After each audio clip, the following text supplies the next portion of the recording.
여러분 반갑습니다. 금일 2021년 10월 8일 금요일장 마감이 됐고요. 자, 오늘 우리 시장 어제 미국 시장이 1%대 좀 상승을 하면서 좋게 마감이 됨으로 인해서 우리 시장도 갭상승으로 출발을 했죠. 그렇지만 우리 시장은 좀 상승을 이어가질 못하고 오히려 장 초반부터 갭상승 이후에 바로 아래쪽으로 하락을 하는 음봉이 만들어지면서 좀 아쉬운 시장 마감이 만들어졌습니다. 참 힘이 없는 그런 시장의 모습이라고 생각이 되고요.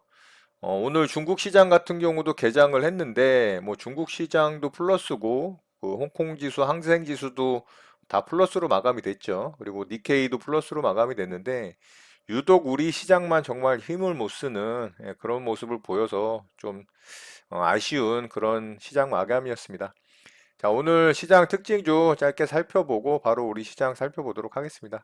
오늘 장 마감상으로 강하게 좀 마감이 되는 시장 특징주는 사실 없고요. 오늘 쇼박스 하고 한 종목 더 보고 시장 보도록 할게요. 자, 쇼박스는 제가 어제 이렇게 좀 진폭을 가져가면서 좀 지저분하게 만드는 모양이라 저는 좀 대응을 하지 않을 것 같다라고 말씀을 드렸는데 어제 이제 상한가 이후에 제가 오늘 대응하더라도 좀 보수적으로 대응을 하라고 말씀을 드렸죠. 오늘 시초가 갭을 살짝 띄웠는데 장 초반에는 아래쪽으로 뺐습니다. 이렇게 이제 아래쪽으로 빼고서 시초가와 고가를 돌파를 하는 아주 강한 수급이 들어왔거든요. 자, 요런 자리는 도전을 해볼 만 하긴 합니다. 가장 좋은 자리는 사실 여기였죠. 여기서 돌파 나올 때가 최고의 매수 자리였고 아래쪽으로 빠졌음에도 불구하고 이런 매물대를 다 먹어주면서 수급이 들어왔다라는 얘기는 강력한 이제 돈이 좀 들어왔다라고 봐야 되겠죠. 그래서 여기서 이제 시초가 돌파할 때 매수 대응했어도 사실 요런 돌파봉에 요 종가 시가죠. 예, 시가나 저가 자리 이탈하면 손절인데 여기서는 아래꼬리 말고 상승이 나왔으니까 뭐 여기서 매수했다 그래도 수익을 낼 수 있었을 가능성이 높다라고 보고요. 여기서 매수했다면 최고의 매수 타점이었죠. 자, 저는 여기서 대응은 하지 못했어요. 제가 요 시간대에는 좀 자리에 없어서 이 종목을 보지를 못했는데 좀 지나서 이제 와서 보니까 상승이 막 나오고 있더라고요. 그래서 저는 장 마감 무렵에 좀 대응을 했어요. 여기가 이제 돌파된 자리죠. 돌파된 자리고, 요런 꼬리 자리 기점으로 해서 이 아래쪽으로 떨어질 때 지지 저항 라인으로 요 정도 구간에서 매수해서 짧게 수익 주는 구간에서 수익 챙기고 좀 마무리를 했습니다. 자, 쇼박스 이렇게 해서 저는 매매를 좀 마쳤는데, 이렇게 매매를 좀 했습니다. 여기 매매 타점 자리가 이렇게 표시가 되죠. 자, 요 아래 떨어질 때 돌파된 고점 자리 지지저항 라인으로 잡아서 매수해서 위쪽에서 이제 매도하면서 분할로 수익을 챙기고 이렇게 좀 마무리를 했습니다. 이렇게 해서 이제 쇼박스는 아쉽게 요 자리 이제 자리에 있지 않음으로 인해서 대응을 못해서 조금 아쉬운 종목이긴 했어요. 자, 쇼박스는 전고점을 돌파를 하면서 상승이 강하게 나왔죠. 그런데 윗꼬리를 좀 많이 달면서 조금은 이제 아쉬운 모양이 만들어졌어요. 그리고 단기적으로도 좀 높게 상승이 나왔기 때문에 계속적으로 좀 부담스러운 가격대의 위치입니다. 그렇기 때문에 뭐 좀 대응을 하더라도 계속적으로 보수적으로 대응을 하는 게 좀 맞다라고 생각을 하니까 이런 부분 좀 참고하시면 좋을 것 같고요. 자, 오늘 쇼박스 대응하셨다면 이런 돌파 자리에서 대응을 하셔서 수익 내신 분들은 매매 정말 잘 하신 거라고 생각이 됩니다. 자, 그리고 한 종목 정도 좀 매매한 종목이 더 있었죠. DA 테크놀로지라는 종목인데요. 이 종목도 괜찮은 종목이었어요. 자, DA 테크놀로지는 오늘 아래쪽에서 나오는 거래량 터지는 첫 번째 양봉이었기 때문에 좀 대응해 볼 만하다라고 생각을 했어요. 이런 아래쪽에서 이제 횡보 기간을 고점 자리 돌파를 하는 자리였죠. 시초가 이후에 아래쪽으로 빠지면서 역시나 좀 약한 모습을 보였지만 결국에는 또 이런 시가 자리와 고가 자리 돌파를 하면서 슈팅이 나왔죠. 자, 여기서도 비슷하죠. 쇼박스하고 이렇게 아래쪽으로 빠졌지만 돌파 이후에 이런 돌파봉의 저점 라인 지켜주면서 결국엔 슈팅이 나오죠. 저는 여기서는 대응을 안 했는데 이제 조금 높게 잡았어요. 이 자리 돌파할 때 좀 매수를 했거든요. 자, 여기 이제 돌파를 했죠. 돌파 이후에 상승 나왔다가 떨어질 때 저는 여기서 이제 잡아서 빠르게 좀 수익 챙기고 마감을 했고요. 자, 돌파되고서 상승 나왔다가 결국에는 여기서 한번 또 지지하고 상승이 나와죠. 자, 여기서도 아래쪽으로 좀 빠지긴 했지만 결국에는 종가상으로 또 이 자리를 회복을 하면서 상승이 나오는 모습을 좀 확인할 수가 있어요. 이렇게 분봉상에서도 굉장히 지지저항 라인을 잘 본다면 충분히 또 수익 낼 수 있는 구간들이 있다라는 부분 참고하시면 좀 도움이 될 것 같아요. DA 테크놀로지도 이렇게 해서 저는 매매 대응해서 수익을 좀 냈고요. DA 테크놀로지도 잠깐 좀 보도록 할까요? 자, DA 테크놀로지 요 자리 매매해서 수익 냈죠. 1분봉으로 좀 보겠습니다. 자, 요 자리 돌파하는 거 보고서 상승 나왔다가 빠질 때 최저점에 잡았어요. 최저점에 잡아서 상승 나올 때 3분할로 매도하면서 수익 챙기고 좀 마무리가 됐습니다. 자, 이렇게 오늘 이 두 종목 대응했다면 오늘 진짜 괜찮은 종목들 대응하신 거라고 생각하면 맞을 것 같아요. 거래대금도 이 종목이 2천억 정도 터졌고 또 쇼박스 같은 경우가 또 6천억이 넘게 터졌죠. 8천억이 넘게 터졌네요. 이렇게 막대한 거래대금이 터지면서 슈팅이 나오고 돌파된 자리 지지하고 이런 자리에서 공략을 하는 게 가장 이제 시장 대장주로 대응을 하면서 수익을 낼 수 있는 또 좋은 대응 방법이라고 생각을 합니다. 자, 이렇게 해서 오늘 특징주 좀 두 종목 말씀드렸고요. 자, 바로 시장 좀 보도록 하겠습니다.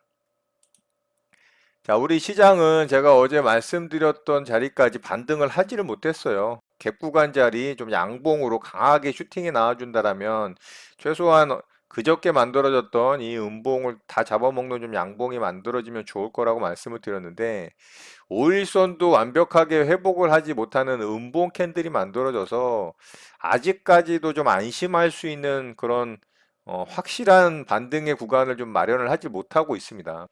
자, 코스피 시장도 마찬가지죠. 코스피 시장도 이런 객구간 자리까지 올라온다면 제가 최상이라고 말씀을 드렸고, 그제 만들어졌던 이 음봉을 좀 잡아먹는 양봉 캔들이 만들어졌다라면 그나마 좀 위안이다라고 말씀을 드렸는데, 코스피 시장도 마찬가지로 5일선을 회복을 하지 못하는 음봉 캔들이 만들어지면서 정말 또 다음 주를 좀 조심해서 지켜봐야 되는 그런 상황이 만들어졌다고 볼 수가 있어요. 아직까지 완벽하게 반전의 어떤 시그널이 나오지 않았기 때문에 좀 불안한 모습으로 마감이 된 거죠.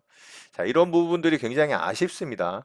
중국 시장 같은 경우가 국정절 연휴 이후에 오늘 이제 개장을 했는데도 불구하고 시장이 어떤 악재들로 인해서 좀 개파락하고서 아래쪽으로 좀 출렁이지 않을까라는 우려를 했는데 전혀 뭐 그런 모습이 아니고 오히려 플러스로 마감을 하는 좀 강세장의 모습을 보여줬죠. 그런데 우리 시장만 유독 이렇게 맥을 못 추는 이런 상황이 좀 만들어지는 게 굉장히 아쉽고 안타깝습니다.